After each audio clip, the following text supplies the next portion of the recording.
Hi అండి, welcome back to my channel. ముందుగా అందరికీ కార్తీక పౌర్ణమి శుభాకాంక్షలు అండి. మా వీడియోస్ చూస్తూ మమ్మల్ని సపోర్ట్ చేస్తున్న వాళ్ళందరికీ చాలా చాలా చాలా థ్యాంక్స్ అండి. మా వీడియోని ఎవరైనా కొత్తగా చూస్తూ ఉంటే మా ఛానల్ని సబ్స్క్రైబ్ అయితే చేసుకోండి. మీ సపోర్ట్ అయితే నాకు చాలా అవసరం. ఇక టాపిక్లోకి వచ్చేస్తే మేమైతే కార్తీక మాసం కదండి, ఇది కార్తీక పౌర్ణమి ఈరోజు. సో దీపారాధన చేసుకుందామని టెంపుల్కి అయితే వచ్చేసాను. కార్తీక మాసం స్టార్టింగ్ నుంచి నాకు టెంపుల్స్కి వెళ్ళడానికి టైం ఉండదండి. మా వీడియోస్ చూస్తున్న వాళ్ళకైతే ఐడియా ఉంటుంది. నేను సేల్ ప్లస్ టీచింగ్ రెండు చేస్తూ ఉంటాను. నాకైతే క్షణం తీరిక ఉండదండి, ఇంట్లో షాప్లో సరిపోతుంది. ఇక కార్తీక మాసంలో ఈ పౌర్ణమికి అయితే నేను దీపారాధన చేసుకుంటానండి. ఫస్ట్ అయితే కోనేరుకి అయితే వచ్చేసాము. ఇక్కడ దీపాలు ప్రతి సంవత్సరం నేను కోనేరులో వదులుతూ ఉంటాను. ఈరోజైతే స్టిచ్చింగ్ వర్క్ ఎక్కువ ఉన్నిందండి. మార్నింగ్ 9కి వెళ్ళాను షాప్కి. నిన్నైతే మార్నింగ్ 6:30కే షాప్ తీసానండి. మ్యారేజ్ సీజన్ కదండి, బ్లౌజెస్ ఎక్కువ వస్తూ ఉంటాయి స్టిచ్చింగ్కి. నిన్న నైట్ ఒక ఆవిడ శారీ తీసుకొచ్చి ఇచ్చారండి, ఆర్య వర్క్ వేసి ఇమ్మని చెప్పి 1 డే టైం ఇచ్చారు. ఈరోజు కార్తీక పౌర్ణమి కదా, రేపటికంతా ఇమ్మని చెప్పారండి. సో నేనైతే ఆర్య వర్క్ వేయించేసాను. ఇంకా మార్నింగ్ లేసి స్టిచ్చింగ్కి అయితే వెళ్ళాలి. చేసి వాళ్ళకి 7:30కి ట్రైన్ అన్నారు. సో ఆ లోపల నేనైతే బ్లౌజ్ అందివ్వాలండి. మా శ్రీకాళహస్తిలో ఈ కోనేరు చాలా ఫేమస్ అండి. లాస్ట్ ఇయర్ వరకు ఈ కోనేరులో చాలా మంది వచ్చి దీపారాధన చేసేవాళ్ళండి. దీపాలు వదిలేవాళ్ళు, పువ్వులు చెత్త చెదారం అలా అంతా వేసేసేవాళ్ళు, చాలా గలీజ్ చేసేసేవాళ్ళు కోనేరుని అయితే. సో ఈ ఇయర్ అయితే చాలా నీట్గా ఉందండి. ఎవరో కొంతమంది రేర్గా వచ్చి తీసుకొని పెడుతూ ఉన్నారు దీపాలు. చాలా అంటే చాలా నీట్గా ఉన్నింది ఈ సంవత్సరం అయితే. నేనైతే ఈ దీపాలు పెడుతూ ఉంటే పెద్ద చేపలు ఉన్నాయండి దీంట్లో, అదైతే వచ్చేస్తున్నాయి చేతుల కాడికి కాళ్ళ కాడికి. ప్రతి సంవత్సరం నేనైతే ఇలానే పెడతానండి. ఏదైనా మిస్టేక్ ఉంటే మెసేజ్లో అయితే నాకు తెలియచేయండి. ఇక ఈ కోనేరులో దీపాలు వదిలేశాక ఇంకా పెద్ద గుడికి వెళ్ళిపోతామండి. మన కాళహస్తిలో ఫేమస్ అయిన పెద్ద గుడి శివాలయంకి అయితే వెళ్ళిపోతాము. ప్రతి సంవత్సరం అక్కడ దీపారాధన ఎంట్రన్స్లోనే చేసేవాళ్ళమండి. కానీ ఈ సంవత్సరం బయట అయితే పెట్టేశారు, దీపాలు అక్కడ పెట్టుకోవాలని. ఇక మేమైతే గుడికి స్టార్ట్ అయ్యాము. ఇంక పెద్ద టెంపుల్కి వెళ్ళేసి ఇంక అక్కడ దీపాలు పెట్టుకోవాలి. సో వచ్చేసరికి చాలామంది జనాలు ఉన్నారండి. నేను ఈవినింగ్ 6:30కి అలా వెళ్ళాను. చాలా అంటే చాలామంది ఉన్నారు. సో అక్కడే ఒక చోట నేను ఇలా క్లీన్ చేసుకునేసాను ఫస్ట్ వాటర్తో. చాలా మంది పెడుతున్నారండి దీపాలు, ప్లేస్ ఎక్కడా సెట్ అవ్వలేదు, ఈ ఒక్క చోటే ఇచ్చారు. ఎంతో మంది జనాలు అయితే వచ్చారు. ప్లేస్ లేక పాపం తనకలాడుతూ ఉన్నారు, ఎక్కడ పెట్టాలో తెలియక. సో ఒక్కొక్కరు లేసి వెళ్ళిపోతూ ఉంటే అక్కడ వెలిగి ఆరిపోతూ ఉంటాయి కదండి. సో వాటిని వెనక్కి తోసి క్లీన్ చేసుకొని వచ్చిన వాళ్ళు కొత్తగా పెడుతూ ఉంటారు.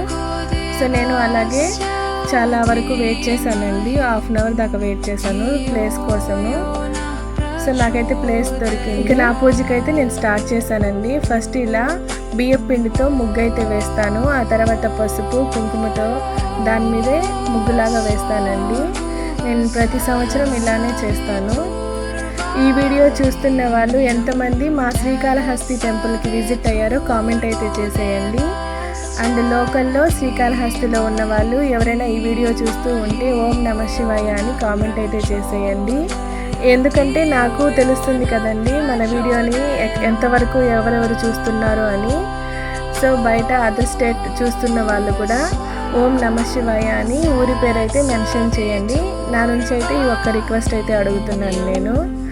సో మన శ్రీకాళహస్తిలో చాలా ఫేమస్ కదండి పెద్ద గుడి టెంపుల్, ఎక్కడెక్కడి నుంచో వస్తూ ఉంటారు దర్శనానికి. నాకైతే ఈరోజు దర్శనం అయితే నేను చేసుకోలేదండి. నాకు బ్లౌజ్ వర్క్ ఎక్కువ ఉన్నాయి, టైం ఇచ్చేస్తున్నారు వాళ్ళు నాకు. సో నేను ఇక్కడైతే పూజ అయిపోయాక ఇంకా నేను షాప్కి అయితే వెళ్ళాలండి. వెళ్ళి బ్లౌజెస్ అవి స్టిచ్చింగ్ చేసి ఇవ్వాలి. నా వీడియోస్లో చాలా వరకు శారీస్, బ్లౌజ్ స్టిచ్చింగ్ ఇవే ఉంటాయండి. నేను ఈ గుడికి వస్తూ ఉంటే చాలామంది లేడీస్ అండి అరుస్తున్నారు అక్క అక్క అని.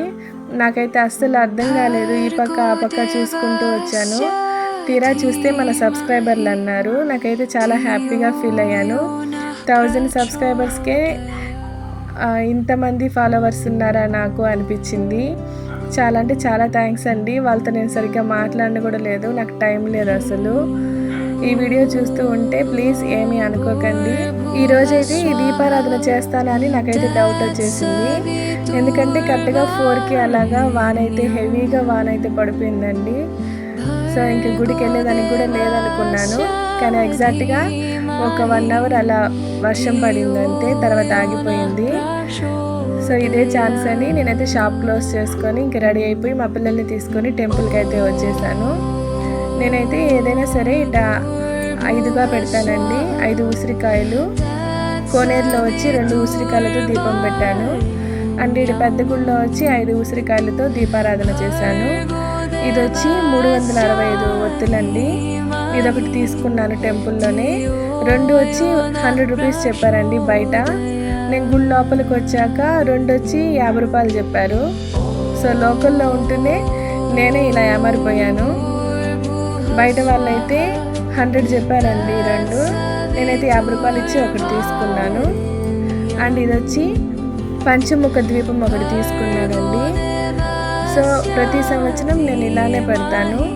నేతిలో ముందుగానే ఇంట్లో ప్రిపేర్ చేసుకునేస్తానండి. ఒత్తులు, బియ్యం పిండి అన్నీ ఇంట్లోనే చేసుకొని రెడీ చేసుకొని తీసుకొచ్చుకునేస్తాను బ్యాగ్లో పెట్టుకొని. అవి దీపారాధనకు నాకు చాలా ఈజీగా ఉంటుంది. సంవత్సరం ఎప్పుడు వచ్చినా మా పిల్లలు నాతో కూడా ఉంటూ ఉంటారండి కూర్చొని నా పక్కనే.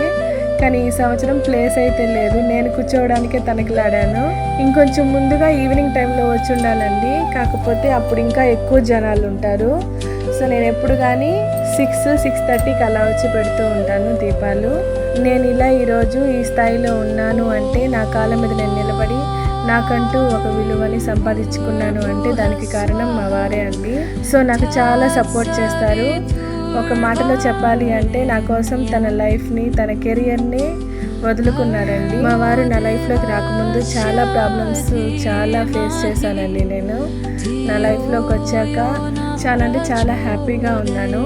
ఈ క్రెడిట్ అంతా మా వారికే అండి. ఈ కార్తీక మాసంలో కార్తీక పౌర్ణమి రోజు 365 ఒత్తులు ఇంటి యజమాని వెలిగించాలి అంటారండి. సో మా ఇంటి యజమాని మా వారని చెప్తాను. మా వారు నేను కాదు నువ్వు, ఇద్దరం పెడదాం కలిసి అని మేమిద్దరం కలిసే పెడతామండి. లాస్ట్లో ఒకటైతే చెప్తానండి, వైఫ్ అండ్ హస్బెండ్ కలిసి ఉండాలి అంటే ఫస్ట్ అండర్స్టాండింగ్ అవసరం అండి. మేమైతే స్టార్టింగ్లో కూర్చొని మాట్లాడుకున్నాము, ఫ్యామిలీని మీరు చూసుకోండి, ఫైనాన్స్గా మేము చూసుకుంటాం. ఇలా ఫైనాన్స్ గురించి, ఫ్యామిలీ గురించి కూర్చొని డిస్కషన్ చేసుకొని ఆ తర్వాత నేను ఫైనాన్షియల్గా తీసుకుంటానని ఆ బాధ్యతను నేను తీసుకున్నాను, ఫ్యామిలీని చూసుకుంటానని మా వారు తీసుకున్నారు. సో మా మ్యారేజ్ అయిన కాడి నుంచి అవే మాటలు ఇప్పటి వరకు అలానే కంటిన్యూ చేస్తూ ఉన్నామండి. నాకు తెలిసినంత వరకు భర్తగా ఆయనే సంపాదించాలి, భారీగా నేను ఇంట్లో కూర్చోవాలని నాకు ఏ రోజు అలా లేదండి. భారీగా నేను సంపాదిస్తూ ఉన్నా నా భర్త నాకు చాలా సపోర్ట్ చేస్తూ ఉంటారు. అలాగని నేను సంపాదిస్తున్నానని ఆయన తక్కువగా చేయను, ఆయన సంపాదిస్తున్నారని ఆయన నన్ను తక్కువగా చూడరు.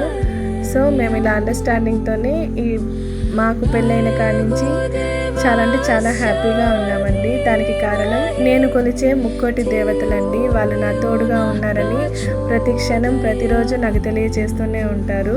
ఎంత కష్టంలో ఉన్నా కళ్ళు మూసుకొని మనస్ఫూర్తిగా ఆ దేవుణ్ణి ప్రార్థించాను అంటే టక్కుమని సొల్యూషన్ అయితే చూపించేస్తారండి మా శివయ్య. సో మా పూజ అయితే ఇలా కంప్లీట్ అయిందండి. ఈ కార్తీక పౌర్ణమికి మీరు ఎలా జరుపుకున్నారో కామెంట్ అయితే చేసేయండి. చాలామంది ఈ వీడియోస్ చూస్తున్నారు, కామెంట్ అయితే చేయట్లేదు. సో మా వీడియోస్ ఎంతమంది చూస్తున్నారో మాకు తెలుస్తుంది కదండి. మీ అభిప్రాయాన్ని కామెంట్ రూపంలో అయితే మాకు తెలియచేయండి. ఈ వీడియో చూస్తున్న వాళ్ళు మన కాళహస్తి టెంపుల్కి ఎంతమంది దర్శనానికి విజిట్ అయ్యారో కామెంట్లో అయితే తెలియచేయండి. అండ్ ఈ వీడియోని లాస్ట్ వరకు చూస్తుంటే అందరూ ఓం నమః శివాయ అని కామెంట్ అయితే చేయండి. కామెంట్ అని అడుగుతున్నారని ఏమనుకోకండి, చాలామంది చూస్తున్నారు కానీ కామెంట్ కానీ లైక్ కానీ చేయట్లేదు. సో నా వీడియోస్లో ఏం మిస్టేక్ ఉందో నాకు తెలుస్తుంది కదండి. Thank you for watching.